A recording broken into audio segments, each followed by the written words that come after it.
it is so much less about your word count and so much more about the person that you are talking to.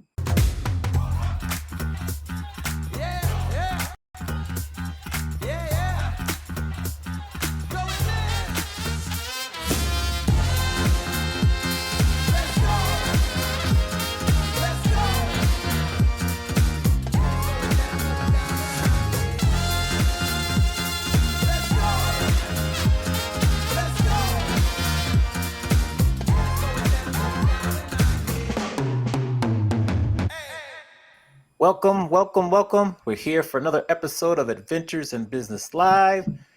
Mandy, how we doing?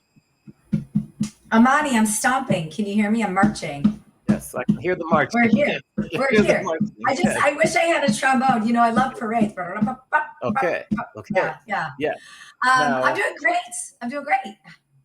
How are you? okay, I'm doing well.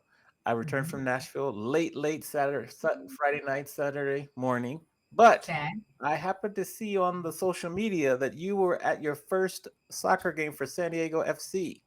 You lurker. I I, mean, I can't believe you're one of my stars on Instagram, so all your posts show up, so I see it. So just kidding. I'm just kidding. I went to. So I love Snapdragon, the new stadium in San Diego that used to be Qualcomm, and I've been to some things there. I've been to the women's soccer. I've been to concerts there. I've done hard hats, site inspections, all the things, but never have I ever been to the men's soccer game, and it was phenomenal. First of all, San Diego is in the first place in the West Coast Conference, mhm, mhm. and San Diego played the second place team, the Vancouver team. Yeah. So it was fun because it was like first place versus second place. And then Scoot and I took one of my favorite clients slash friends and her son, he's 11, and he plays soccer. And so they flew in from Las Vegas to come to the game. And so Okay. it was just, it's always fun to see her, but her son, like, we found this little area where we were sitting where it's the visiting team tunnel. And so we kept sending her son up to like the corner to shake their hand. Like he's clapping their hands and they come in and out. And like the referees did too. And the energy was amazing. Like if you've never gone, there were 27,000 people there, Mhm. which is a huge number for soccer. And across the way, they had, it's called the support section. They had all these different flags of the people that they were supporting, the country flags of everybody on the different teams. So there's like a Colombia flag and a Jamaica flag and a United States flag. It was so fun. Yeah, I would go again. The vibe was great, and it was Okay. they ended up. I don't know, in soccer you would know, Monty, because you're a soccer person. Is It's called a tie, but do they call it something else? Called a draw. It was a DRAW. draw. Draw. Yeah, it Yes. was Yes. 1-1. It's a Yes. draw. 1-1. Okay. Very good. Yeah, Well, yeah, it was I really think fun. almost at the same time you were at the San Diego FC game, I also went to a game in Nashville on Wednesday when I got there. So our good friend Alistair Tober, he took me to the game. We got to catch up. It was fun, and they Cool. actually won 3-0. It was exciting. It was very good. Very good game. Beautiful Yeah, the stadium. Nashville. Who'd Nashville play? They played Columbus. So Columbus Crew. My Ohio, my Yes, home you're state. Ohio. Yes, yes, you're Ohio. That's my Yeah, team. it was a really Oh, good game that's though. fun. Yeah, That's yeah. fun. How do you feel about this, Amani, being a lifelong soccer player, soccer fan? How do you feel about the moment that soccer is having right now? Well, it's been a long time coming. I think the moment I'm waiting for is when the US can actually advance to like the semifinals of the World Cup. That's the true moment Mm, we're waiting because we've gotten sort of close before. I'm impressed. I was surprised at the growth of the MLS because it's got a lot of teams, but yeah. they grew smartly because they went to kind of the smaller markets like you have like the San Diego's, the Nashville's, the St. Louis, and so they have loyal fans in the city, so that's smart. So they're in all the bigger cities, but the growth of the league has been very impressive. So Mhm. I just want to see it keep going. I really am looking forward to the World Cup, and if we can advance to like the semifinals, and eventually one day maybe win a World Cup. Yeah. Did you put your name in for the World Cup lottery? Are you on the list? No, I'll just see who I can get tickets from. So yes, Oh, you're so fancy. So yes, the commoners, like my husband and I, have our names on the lottery yes, list. But no, Amani's just gonna place a call. yeah. I'm gonna place He's the got a call. Gotta guy. He's got a use the guy. connections. Yes. Speaking of connections, that's a good segue. Yes. That's great So, segue.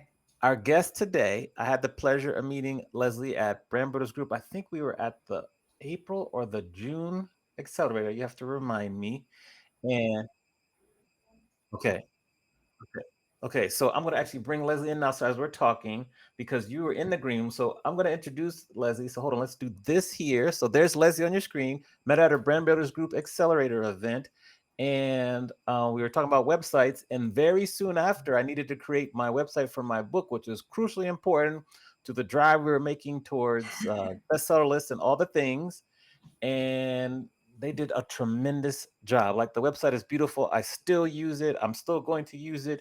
So I was like, okay, we got to get you on the show so we can learn about all the things about websites and that. So without further ado, let's bring, well, she's on the screen now, but we'll welcome Leslie Owen here with a round of applause. Leslie, welcome, Yay! welcome. It's good to Thank meet you you. both so much. I've been counting down for my time with the both of you. I really appreciate the opportunity to come and share and to hang out. Yes, yes. Well, we're happy to hang out. I think maybe a good question to start with is how did you get into designing and building websites? Yeah, that's a very windy, twisty, turny journey that I did not expect, which I think both of you could probably relate to. I actually started off in media production. So I was a producer, a television producer for 13 years and did all sorts of things. I did documentaries, I did commercial spots, I did lifestyle talk shows. And I kind of always felt like the content that I was creating and producing was only as good as the audience that I was aware of and that I understood. And so sometimes we would create a commercial spot and they'd come back to us and say like, I did okay. It wouldn't really answer like why. And so that naturally just led me to marketing. And so I found my way, started my LLC in 2016 and got my life coaching business coaching certification. And so I started doing video marketing on the side because it was the best of both worlds. Not only could I still create video for people, I also had just this playground now to explore all things marketing. And then I got pregnant with my fourth child and decided, staying up till midnight, working on stuff and waking up at 4 in the morning because that was my side hustle. I was like, this is just not sustainable. So I put it down for a bit. And I honestly didn't think that I was going to pick it back up, but I never dissolved it. I kept the LLC, made my way out of full time production into full time corporate marketing for 2 years and loved it. Absolutely loved it. I was a part of a company called C12, which is peer advisory groups across the country. So essentially, I got a front row seat at tables with CEOs across the country. So it's almost like I got this mini MBA of just absorbing all of this material that we were creating for them to have these groups, and then just learning from them. And that's when 2020 came around, and I was a part of that very big great resignation that many women like me found themselves in. Um, Although there were a lot of women in leadership in the company, there was not a lot of women in leadership with children my age. And so I was homeschooling three of them Hmm. and potty training a 2-year old. Oh my So that gosh. just didn't work. I wasn't able to be as strategic and as present as my peers. And so they unfortunately kind of gave me an ultimatum. And they're like, if you want to be on track for marketing director, you're going to have to work even harder than you are now, or we're going to move you into more of a business development role, which I really wasn't interested in. So I took a big chance on myself, and my husband looked at me and said, well, we got a whole bunch of stimulus checks because of all these kids. Take it. You're the best investment that we could ever invest in. And so I gave myself like a good 3 months to build up my clientele, and I went full in to full time marketing consulting. Did that for a while. During that time, my husband jumped ship and did nonprofit consulting on his own. And one day we looked at each other because he had been a web designer for 20 years, just tinkering with websites, playing with websites here and there, doing it for friends, for favors. And I said, well, you're selling websites for like not a lot. I have an entire business network that I know that I can sell them for more. Let me try selling them for you. And so I think we set a goal for 3 of them and I sold 5. And I think that's when we looked Mhm. at each other and said, we may have something here, which is funny because when I was in production, my husband worked at the same organization, and I told myself I would never work with him Mhm. again because it was not an easy pairing. But we've figured out roles now, and we now have Movement Maker Web Design. Our team is growing. We get to create incredible websites for people like Amani and those that are just extremely mission driven. And we like to say, we don't just launch websites, we launch movements.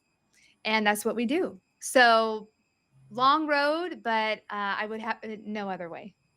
Okay. Now, how do you balance your time between family, websites, sales, speaking, and consulting? And if I forgot anything else. Oh, Ha, yeah. wifing, And Well, wifing. yes. Oops. wifing and Yes. Yes. momming and, well, I don't do everything.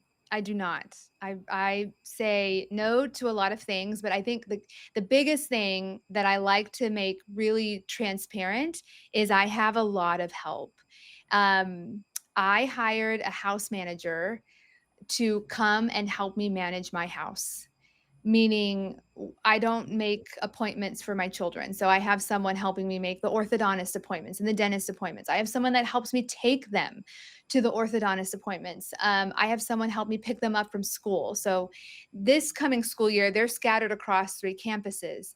One of them is going to be a second grader. She can't walk home by herself. So I'll have someone pick her up and be there at the house. And I think women, especially women who are not even just working, but are building businesses, we have to dismantle this belief that we are somehow going to be successful and still be the same type of mother um, that you were before starting the business. One of the biggest stories, and I think the thing that really just kind of it was hard for me to accept is during 2020 when I was so passionate and so driven, I could see marketing director right in front of me. I mean, they told me I was on track, and at that point that's like what I had been spending my career trying to get to.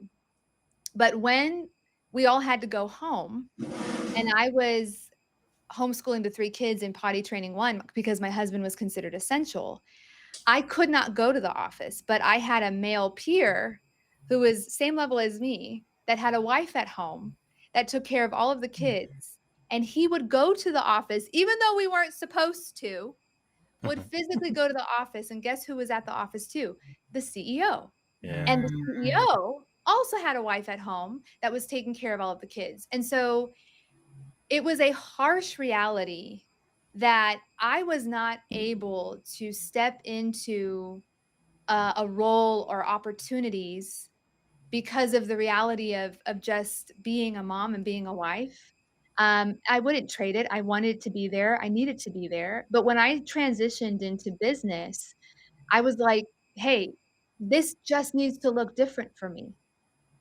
It just is. And so I have that amount of help inside the home, and I also have, an operations manager that does all of my scheduling for the business, that handles all like, takes care of my email inbox. She's a project manager for everything, and so it's taken time, but on a really great day, I am focusing on sales and marketing, building the personal brand to attract people to Movement Maker, so on a really great, wonderful day, that's what I'm focusing on. It's Okay. funny that you say that because so many years ago, I worked for a hotel company and we opened a brand new hotel. And in pre-opening, it's just you're working 16, 17 hours. It's nuts, right? And I remember one day I said to my boss, I need to take tomorrow off. And she, by the way, it was a she, was like, why? I was like, I have to do laundry. I have to open mail. I have to pick up dry cleaning. I have to do this. And she's like, but nobody else is taking time off. I'm like, everyone I work with is a man. Yeah. They all have wives. Like, I need a Yeah. wife. I used to say, Yes. like, I Yes. need a wife. Like, and so I know so many friends, so many C-level friends during COVID that went through the same thing that you went through. So I want to ask you this. I was a part of a conversation during that time frame where one woman was asking another woman advice. Mhm. And she was saying, I'm so flustered with all the appointments and the scheduling and this and that. Like, how do you do it? And the one woman was like, I have a grocery delivery service. I have a this, I have a that. Just like you're saying, I have a like, it's just not all of me. I've got all these No. resources and it's all set up. And the woman she was talking to was kind of appalled. She was looking at her kind of like, I would never do that. Like, I would only be the one that drops off and picks up my kids. And I was watching this dynamic. I don't have children where my husband and I are child free. And so I'm not familiar with that. So I was just watching this dynamic and I was thinking, why is this woman appalled? And why is this woman so comfortable letting it go? Like, I was happy with both of them. So I guess, what advice do you have for that woman out there that might be appalled, right? Mhm. But like might not see the victory on the other side of this of outsourcing and having this whole village Yeah. help the family grow. What advice do you have? I wish that I could sit here and say, "You're gonna be able to have the best of both worlds." You're Mhm. going to be able to outsource things and still feel like you're the exact mother that you want to be.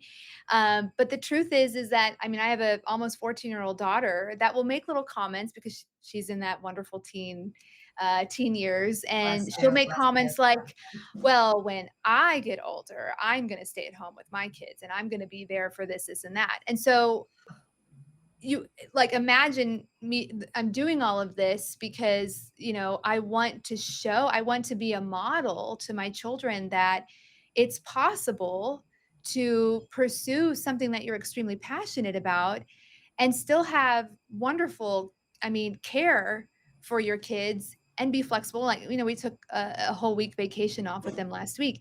But even in all of that, right? You're still going to have to be honest with yourself and say there are going to be trade-offs. You can't have it all. And I believe that we are created with limitations for a reason. Like, I am a limited human being because I Yeah. am human.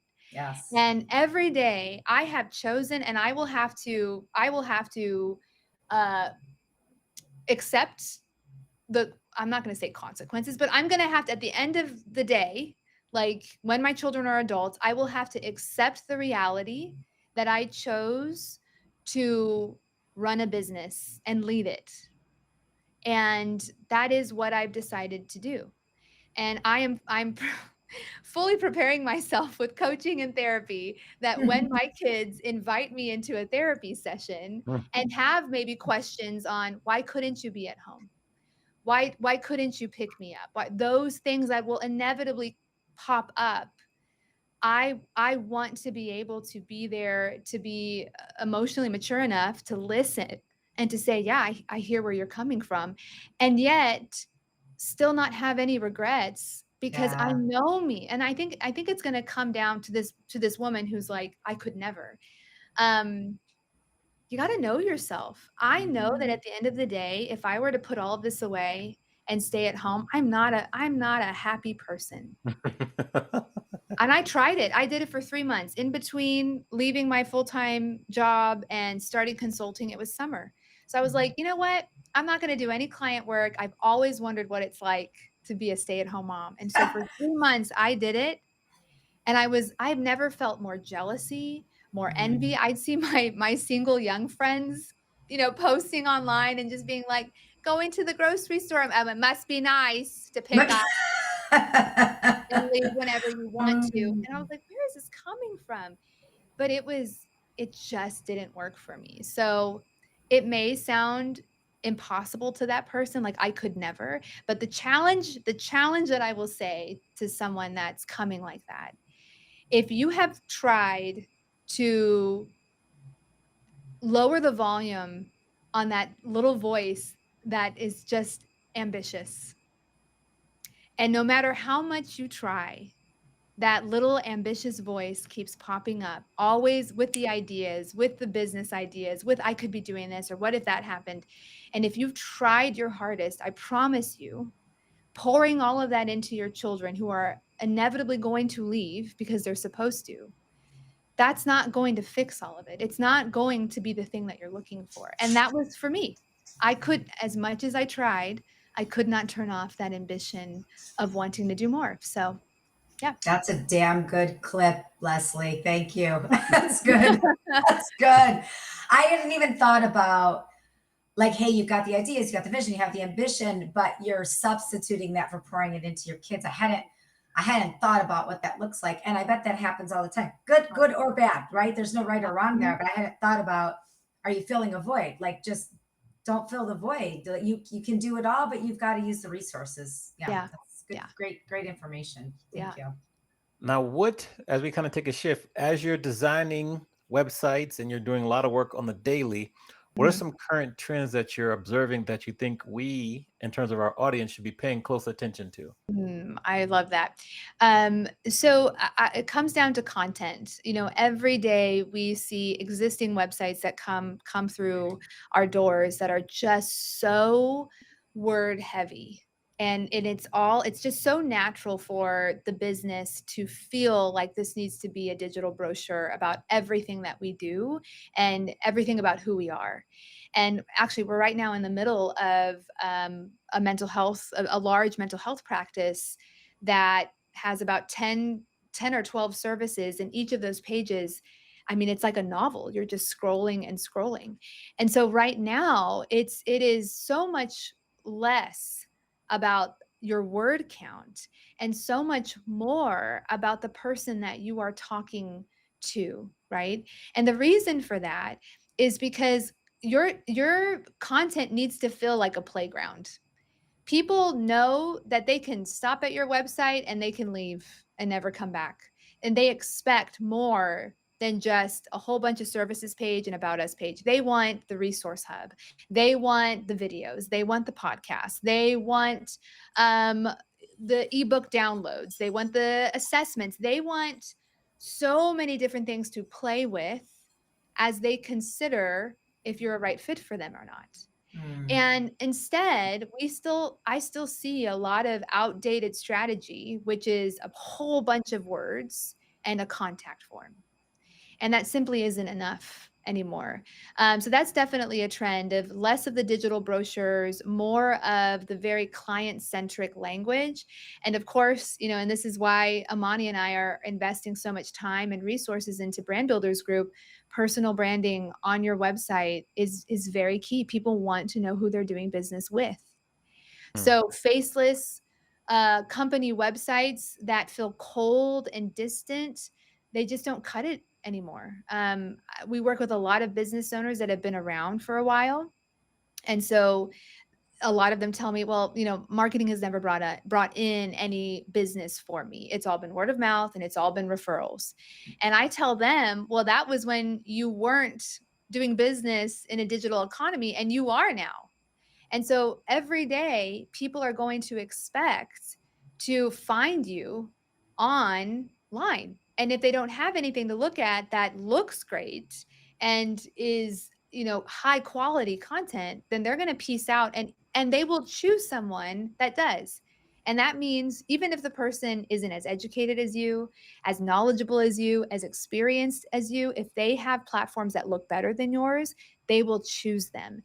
And I think when I present that information to potential clients, I think that's the thing that feels very weighty because Hmm. building a personal brand is a weighty process unless you know what you're doing and you have frameworks and templates to follow.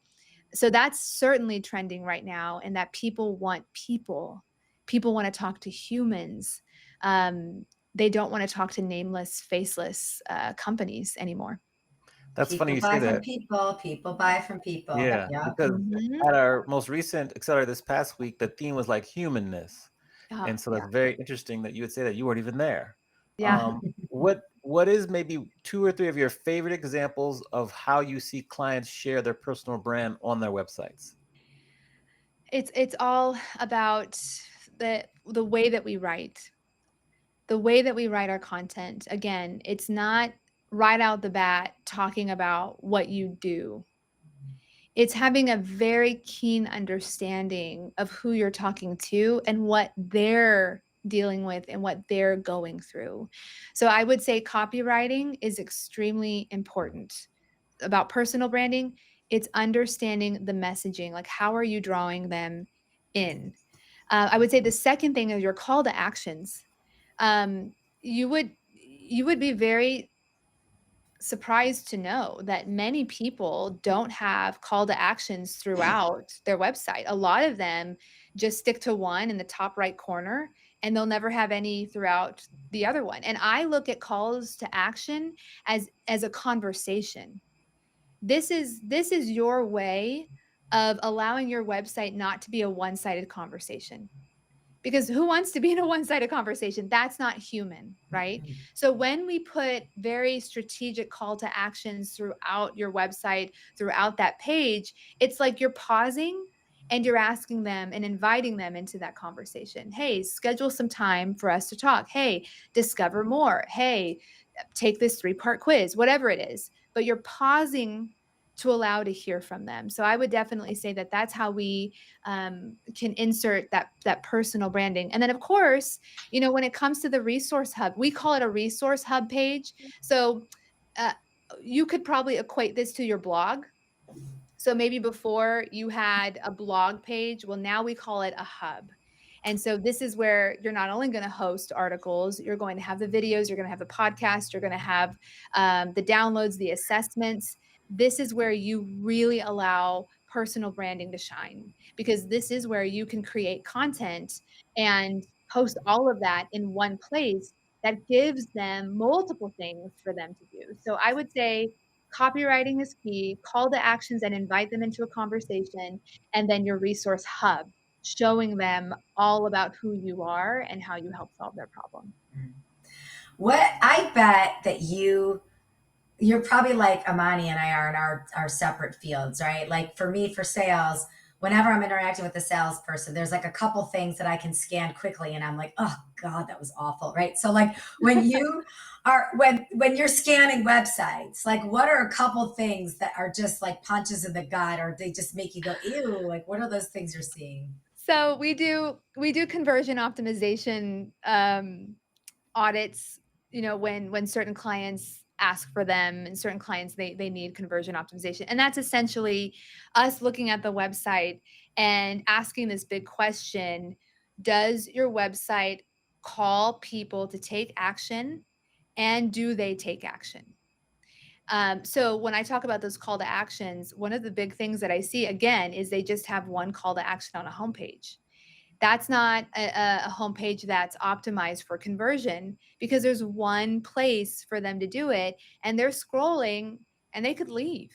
Mhm. Another thing is broken links. Like we don't realize, and a lot of times, especially when you're first starting out in business, you're building the page yourself, right? You're like, okay, I can't do maybe the second, third iteration of my website yet. I'm going to build it myself. But that quality control of looking at it, because if someone clicks on a link and it doesn't go where it's supposed to, done. In fact, 88% of people that have a bad experience on a website will never return to it. Never. Wow, that's a huge number.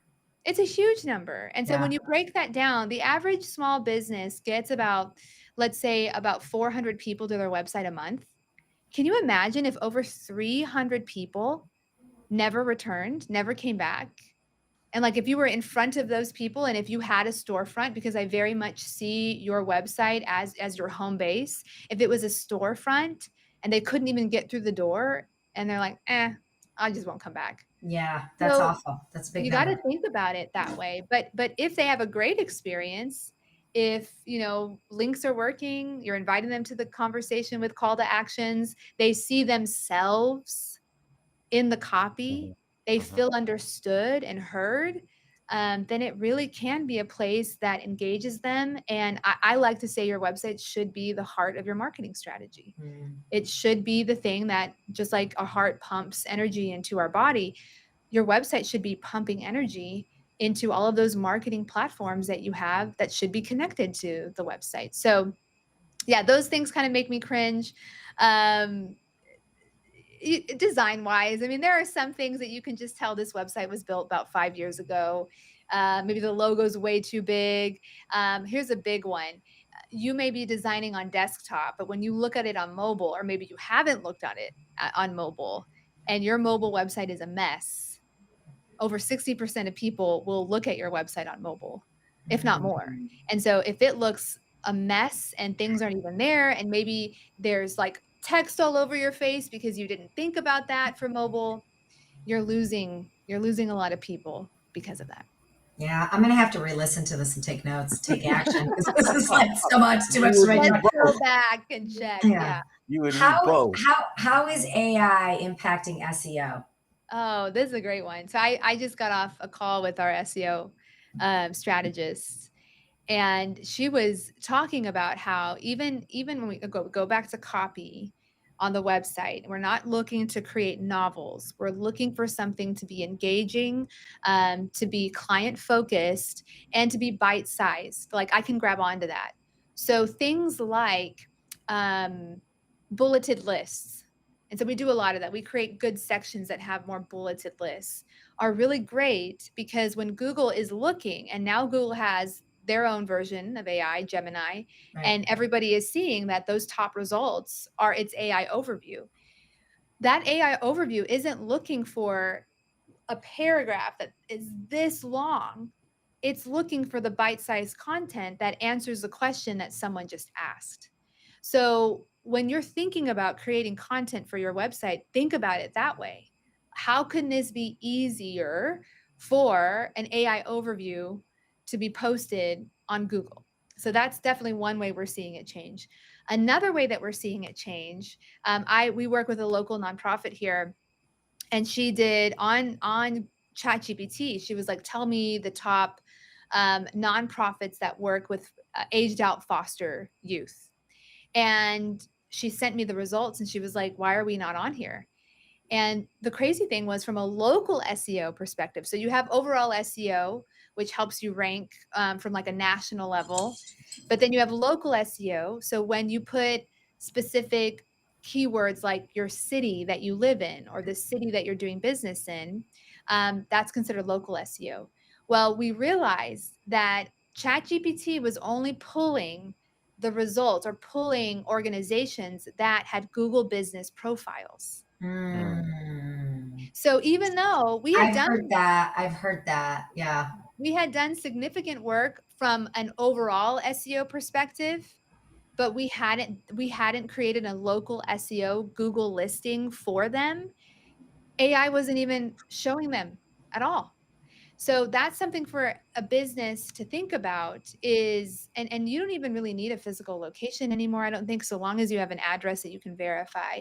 Um, Create the Google business profile because Yeah. chat is going and looking online and it's going to pull those things, especially if you're a local business for sure.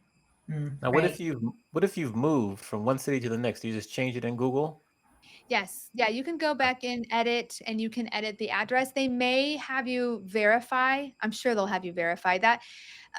People were taking advantage of Google business profiles and putting like storage units or PO boxes. And some businesses said they had multiple locations, but it was just like a PO box here and a storage unit here, and it wasn't actually public facing. So, in order for Google to cut down on that, they kind of make you walk through your physical location and prove that you actually have this building. So, I'm sure there'll be a re-verification process if you change addresses. Now, what's your response to people who say, we don't need a website anymore. We have our social media. Social media, that's Oh, my website. yeah. Well, social media, it could be turned off tomorrow, right? We've heard that. If Meta goes down, goodbye Facebook, goodbye Instagram. If somebody else buys X, Again. then it Yeah. could change, right? It can change that completely. Social media is also not conducive to this evergreen type content that's easy to find. And like when I think back about our resource hub, it's evergreen content. It lives in a place. It's not going to be moved around, and you don't have to go searching for it. Social media is a marketing tactic, right? It's not a strategy. It's a tactic birthed out of a strategy, But again, that heart should be your website because you own it, because you can control it completely, and because you can capture contact information on the website. Now, again, there are platforms like ManyChat that you can have people DM you the word newsletter, and you can sign them up for your newsletter. So they're doing a lot of workarounds, but it's just not a foundational, strong enough place, in my opinion, for you to create evergreen content that's completely yours. Ultimately, even the biggest brands that you see on social media are pointing them back to a website.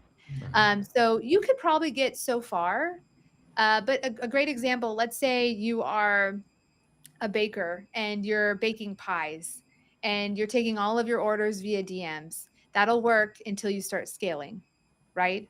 And now you can't keep up with your DMs. So there's not ways for you to integrate platforms and systems in order to scale. So social media is limited in the integrations that it can even have to help your business scale. Whereas your website, we build on WordPress, I mean, there are countless plugins and integrations for you to connect your CRM, for you to connect, a newsletter, for you to connect an ordering system, a point of sale system. So that's where you're going to probably find some success. But ultimately, in order to really build out your brand and to scale the business, you need a website. Okay. Now we've come to the point in the show where we flip the script and we let you ask both myself and Manny a question. No question is off limits. What question do you want to ask one of us, and who you going to ask that question to first? Oh, okay, love it. Um, I will ask Amani. So, Amani, if you weren't doing what you were doing, right? So, alternative, I love thinking like alternative universe, right? Hmm. You did not have all that you're doing, didn't have the career, not where you are today, and that's not an option. What would you be doing? Alternative universe. I'd say I work in sports. Okay. I would first be the star of a European soccer team like Liverpool. Then Okay. once my career was over, I would probably work as like the general manager of the sports team. That's what I think I would do. Now, of course, if football or soccer is not possible, then one of the other major sports across the country here in the United States. That's what I would do in an alternative lifestyle. Oh, I love that. I always love thinking like if I wasn't doing what I'm doing now, what would I Yeah. be doing? Since you said it's Um, not an option, because it's like, not an you option. know, the slow jam nighttime quiet storm DJ would be my sweet, sweet, sweet spot. Like that's not Yes. an option. Yes. So Aw. Yes. yes. Oh, that's so good. Okay, and then Mandy, my question to you is, what recent quote, maybe you read it in a book, maybe you heard it on a podcast, maybe a conversation with a friend, made you pause and just like really have to sit with it for a little bit, and why? Oh, geez. So many. Well, so many funny ones. Like, okay, I'm going to give you a couple because I stole it and I used it in our show last week. So, I can't remember who said it, but Amani, I said this last week when you interviewed me. Somebody said, your opinion is none of my business. Oh yeah, that's a Mm, And popular I one. Yeah. love that. I Yeah. love that. I believe that. I live that way. But when somebody said it, it was such a more succinct way to say it. And then a couple weeks ago, my workout trainer, I was trying to do something I couldn't figure out why. And she said, I think it's because you're proportionally challenged. I'm like, because I have big boobs. Like it was just like it just made me laugh. But it was also, yes, I never occurred to me the things I can and can't do because of that. And there are many, right? And so now every time I go in to work out 3, 4 times a week, I have that in my head of like proportionally challenged, but like doesn't mean I can't do other yeah, things. I know it sounds silly, but it caused me to think about all of the things that I couldn't do my whole life because of these things I've had since I was like 10 years old or yeah, earlier. That I'm like, I'm just proportionally challenged. It's not a big deal. Like, there's so many other things that I can't do. So yes. I don't know why after 50 years I'm just thinking about that now. But yeah, Those are two things that come I to love mind as that. soon as you said that. Yeah. Okay, I have a question, but I'd love for the both of you to answer this Yes. Okay. one. So I don't know if either of you are watching the series The Bear. Yes. Yes. Okay. We are just on season 2, kind of in the middle of it, and this is where they're really trying to grasp the menu that they're going to launch with. And both Sydney and Marcus kind of go off and have this adventure of experiencing different tastes. Sydney goes in multiple places around Chicago, and she's just eating and thinking, and then they send Marcus to Copenhagen. And I'm imagining that was maybe the first time he was out of the country, but just taking in these sights and these tastes. And it made me think about inspiration and how important is inspiration is to our craft and what we do.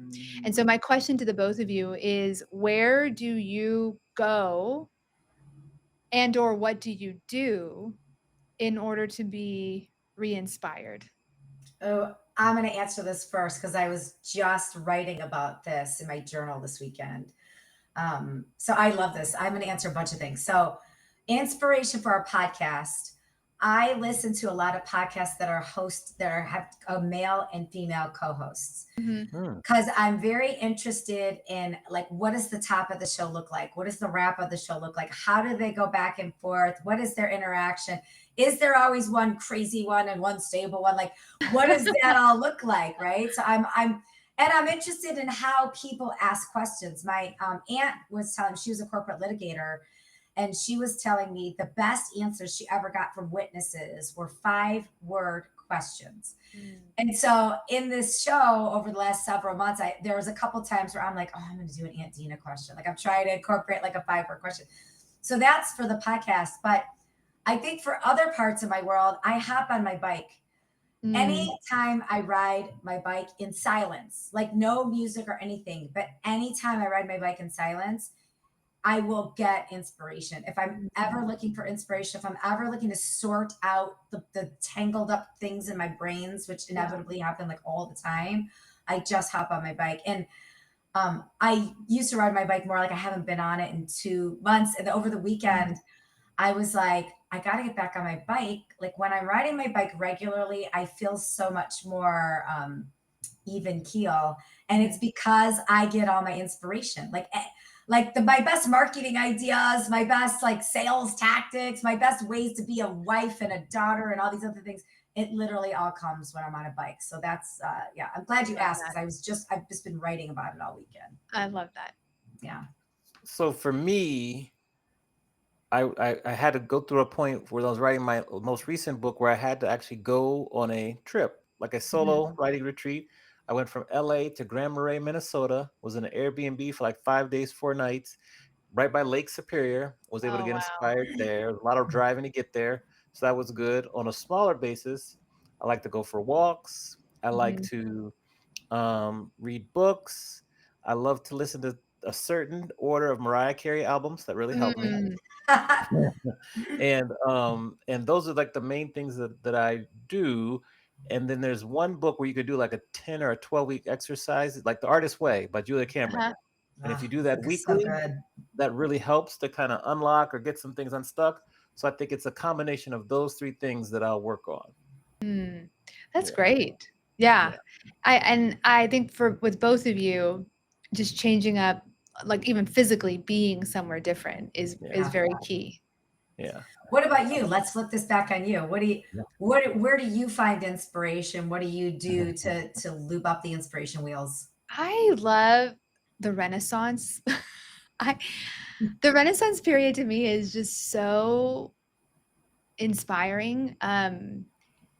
So we I celebrated my 40th birthday and I wanted to go back to Italy. So we came back from Italy in May, but I love going to museums. So whether I am in Florence or the last time I was in Nashville, I went to their art museum and I could just walk and stand in front of these paintings. And I think why I'm so moved by the Renaissance too is just the level of creativity and beauty without the help of any of the technology that we have today. Like it's mind-boggling to me. Yeah. the way that they were able to paint and music and right, it just everything without any of the things that we have that help us. So I'm very inspired by that. So if I need to just get out of my head and move locations, I'll go to an art museum. And then same physical location, also leaving for quiet, silent kind of retreats. The last one that I went on was last August, and there was this little island called Anderson Island off of Seattle.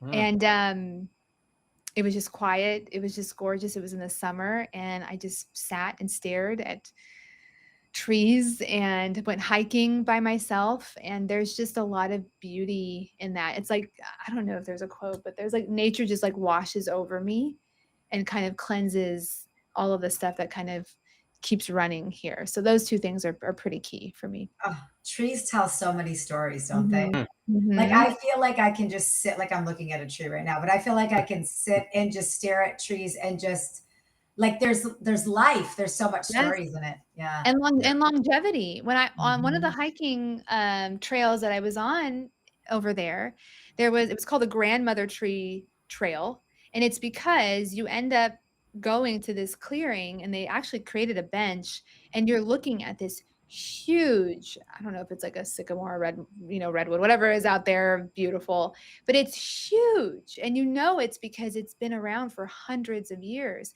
and I just sat there and thought about all that she had endured, and there Mm, wasn't selfishness in her taking to stand and to Yeah. be as tall as she was and as large as she was, and so, yes, I think trees say so much, and so taking that in was extremely inspirational for me.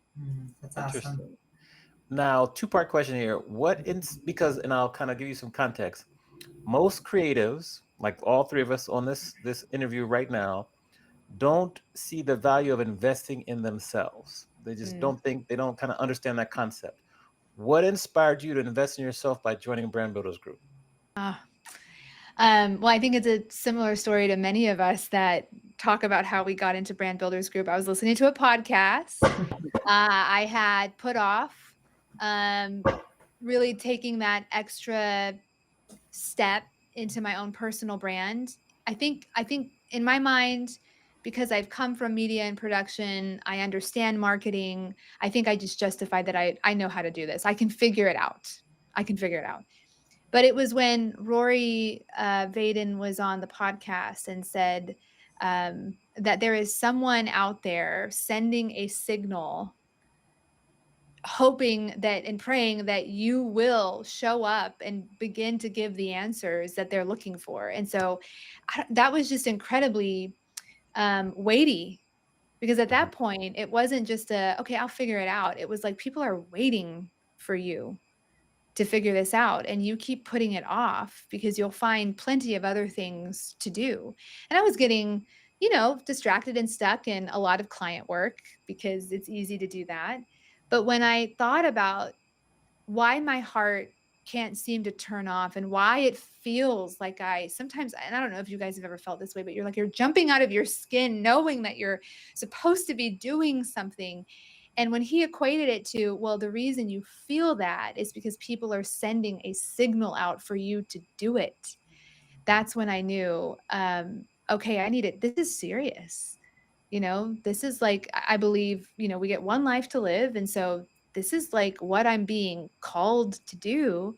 And I can't play around anymore. And I need someone to help me do it. And so that was my justification of just jumping in and saying yes. And I'm so glad that I did. Nice. Now, if we go back to talk to Leslie as she's graduating from St. Mary's in San Oh, Antonio, Mhm. that yes. younger version of yourself, what advice Uh-huh. would you give to that, Leslie, based on everything you've been through and know now? Don't be afraid to just don't be afraid to quit Mm, things. When I was I straight from St. Mary's, I went into that producing role.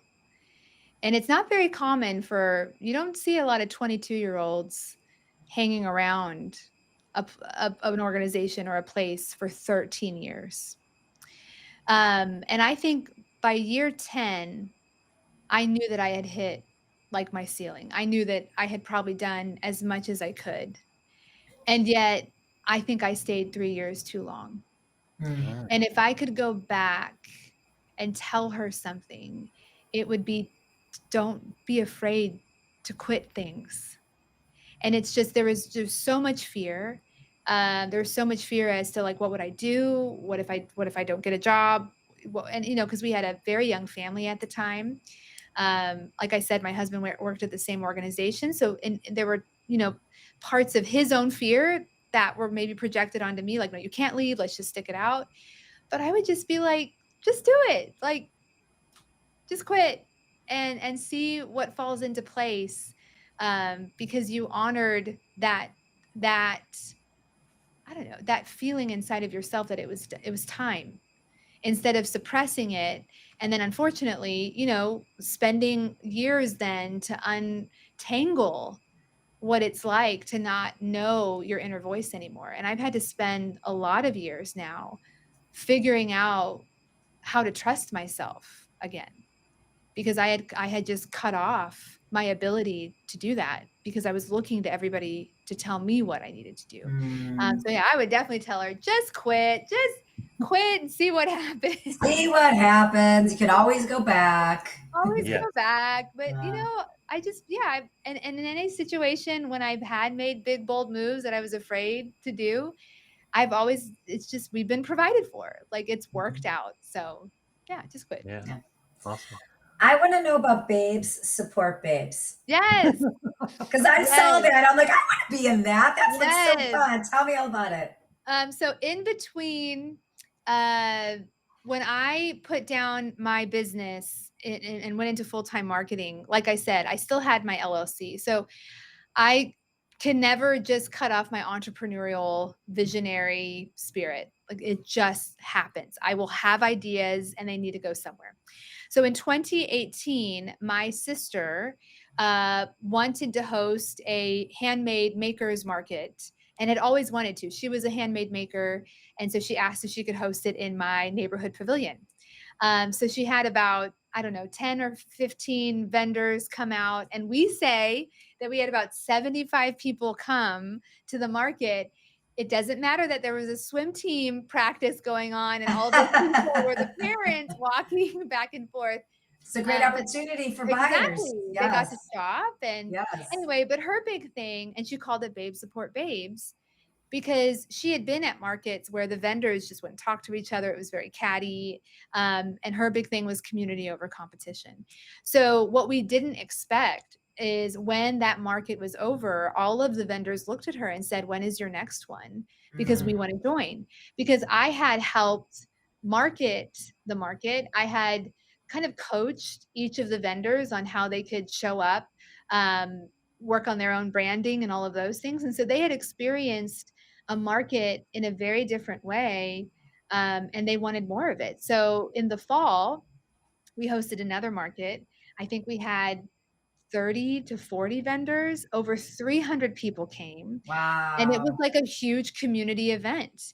And she looked at me, and that's when she was like, "Do you want to officially be a part of this?" And because I had put down the business stuff and I was in between working a corporate job, I was like, I think this is my way of like channeling this energy. And so we built Babe Support Babes. From then on, we transitioned in and was able to overcome the pandemic. We launched a community, a membership community. In January of 23, she found a event space, a venue that we call our home. And about around that time, or was it 22? Around 2022, I actually stepped out because that's when I was out on my own and we were building the consulting business. And so she runs it completely. I sit on the board. But you talk about a community for women that maybe have told themselves, I could never. I Yeah. could never start a business and still be able to show up for my family in a way because they've never seen it. We've been able to create events, a community, and just women that are all in it together and genuinely want to see themselves grow. And so my sister has just done a phenomenal job of cultivating a one of a kind experience in San Antonio to now. It's crazy. 7 years later, Babe Support Babes in San Antonio is one of the top female entrepreneur companies in San Antonio. But to your point, Mandy, she gets people all of the time sending her messages asking, can you bring BSB to my city? Can you teach me how Yeah. to open a chapter in my city? And so I don't know. I don't know if that's a part of her future, but it's just been the best thing to be a part of the foundation of all of that. We should have her talk to Liberty, our guest from last week, who's a Mhm. Yeah. franchise expert, because Oh, nice. this is like a ripe conversation for her. We'll connect you guys offline, but Please do. that is awesome. So speaking of babes supporting babes, you've given us an hour of your time. How can we support you? How can we lift you up and share more with the world about what you're doing? Oh, I love that. Thank you for the opportunity. I think if anyone listened to today's podcast and kind of thought about, I don't know if my website is quite meeting the mark Yeah. in this digital economy, then we got you. We have a very short little 5-minute audit that you can take on our website today. And based off of our own framework, which is an acronym for HEART. So human centered, empathetic, it needs to be accessible, responsive, and trustworthy. So based off of that, we will help you audit your own website. And so you'll get results right then and there. And if you're curious on, reaching out to me and seeing, hey, how can I elevate this website so it's high performing and high converting, then we'd love to be able to talk to you about that too. And you can do all of that on movementmaker.pro. I love that. And then if you can email us the link to Yes. that audit, we'll put that in the show notes. So anybody Perfect. listening or watching, you can get your website audited by movement makers. And I think that would be amazing. Now, let me ask one final question. I know just for my own website or no Amani's website, I think sometimes people feel like, oh, they're going to audit it and say, I need to buy a whole new website. So what reassurances can you give people that are like, listen, we might just tweak what you currently have, or like, how would that process look in case somebody, I just don't want them to be Yeah. deterred by that. Yeah. Yeah, yeah. It all depends on your goals. I mean, there are easily we have services that help you maintain the website. So if you're just done being the one uploading a picture, tweaking copy here and there, we certainly can help you do that. And that's extremely affordable. It's just month to month. Mhm. But if you are looking for something and you know that the website really isn't functioning and optimized for a digital economy, and you are looking for something that is kind of your second or third iteration of a website, then we'd love to help you with that. But no, it doesn't mean that you need to have a full facelift. And in fact, at the end of the audit, depending on your results, we give you a free download on how to build out your homepage section by section and everything that you need to have included Oh, with wow, it. that's So awesome. What about you? you could really do it yourself if you wanted to, based off of just those helpful tips that we'll give. Awesome. Amazing. Well, I have to let you know that next June I'll be headed to San Antonio for an event, so I can't wait to meet Yes, your husband, your yes. family, all the team. So I had to let you know that. And Oh, yes. yes, yes, just can't wait to see you at maybe another BBG event when we're there together. But Yep. thank you for your time. We love the work you're doing. You gave us a lot of notes. Like we got a Oh, lot of things good. to go check out. So we appreciate your wisdom and expertise. And we just encourage everyone to follow Leslie, and we'll give you a round of applause and put you back in the green room momentarily. So round of Thank applause. you Thank you so for being much. with us. Thanks for being here, Leslie. It was really nice to meet you. Loved it. Thanks. Thank you for tuning in to Adventures in Business. Don't forget to rate and review our podcast on the platform that you're currently listening it on. And don't forget to share it with your friends and anybody that might be as much of the business nerds as Amani and I are. See you next time for another captivating interview.